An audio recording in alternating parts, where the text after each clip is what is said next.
that It's way. not hard. So let's get into the question of breakup. Yeah. तो जब एक relationship breakup होती है, and given the fact, so is it then harder for a man to process or for a woman, या दोनों का same होता है? दोनों का डिफरेंट होता है, पर्सनालिटी टू पर्सनालिटी डिफर करेगा. इमोशनल अटैचमेंट कितनी है उस पर डिपेंड करेगा, how attached you are. Biologically it's very simple to understand कि females will be more emotionally attached compare to mails.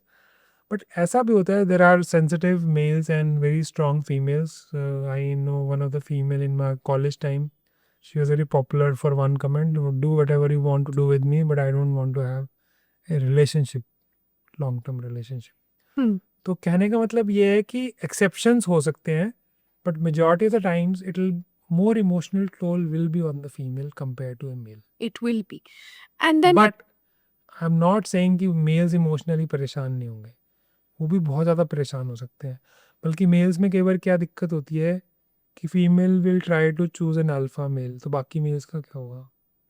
I mean, We- and like, so actually this is something I'd want to go deeper in, right? Because this is the general perception कि relationship में, you know, men को problem नहीं होती नहीं है. होती है. But I think the more I am talking and, you know, जितना मैं youth से बात करती हूँ, एक there's almost a stigma, क्योंकि एक वो perception है on the outside कि मैं तो लड़का हूँ, breakup हो गया तो मुझे तो problem नहीं होनी चाहिए. So there's a social pressure or mask कि breakup से नहीं फ़र्क होना चाहिए. So on the outward side they are showing कि no, I'm okay, you know, it happened.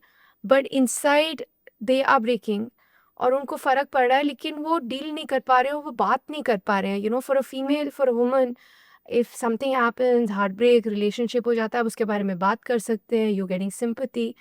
But I think अगर if I look at from the male perspective, आप उसके बारे में बात भी नहीं कर सकते हैं, because आपको एक बहुत ज़्यादा you know stoic persona दिखाना ज़रूरी होता है, because you know it should be this shouldn't be something that should be hurting you. देखिए Divya ji, biologically speaking females are more communicative, they are more attention seeker, not in a negative sense. I am saying why, because female को एक बच्चा संभालना है. ठीक है, मैं ये नहीं कह रहा कि लड़के बच्चा नहीं संभाल सकते, अब कोई इसको इस तरह से समझे. But I am trying to say is कि female is emotionally far more intelligent than men, so they are more communicative. इसीलिए फीमेल्स में हार्ट अटैक भी कंपैरेटिवली मेल्स के मुकाबले कम होते हैं, because they are more communicative.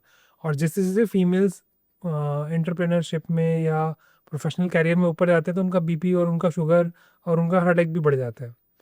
तो बिकॉज फीमेल्स जो हैं वो बच्चों को रेज अप करती हैं, तो उनकी इमोशनल अंडरस्टैंडिंग कहीं फार बेटर होती है कंपेयर टू द मैन. तो मैन कई बार अपने एक्सप्रेशन, एंगर, फ्रस्ट्रेशन, चीज़ें तोड़ने से ज़्यादा निकालते हैं. और गानों में तो आपने सुना होगा ना, फीमेल को ऑब्जेक्टिफाई किया जाता है. ये क्यों किया जाता है? बिकॉज मेल्स को वो पसंद है. फीमेल्स को पोर्नोग्राफी ज़्यादा पसंद होती है compare to females, because it is visual, whereas for females it is more emotional. When I used to take classes ना, I used to say कि मेल का रिलेशनशिप का मतलब होता है डेट पे जा रहे हैं, कब होगा. फीमेल का मतलब होता है हम कैंडल लाइट डिनर पे जाएंगे, हम मूवी देखने जाएंगे, फिर हम बात सीशोर पे बैठ के करेंगे, बात करेंगे, connection फिर होएगा. मेरी कुछ तारीफ होगी, फिर हम, and it will be something like that कि इतना कुछ हुआ तो अब तो बंदे का रिलेशनशिप बनता है. Talking about sexual relationship. But male का फोकस स्टार्टिंग वहीं से होता है. I am not generalising for 100%, but majority तो बायोलॉजी यही कहती है.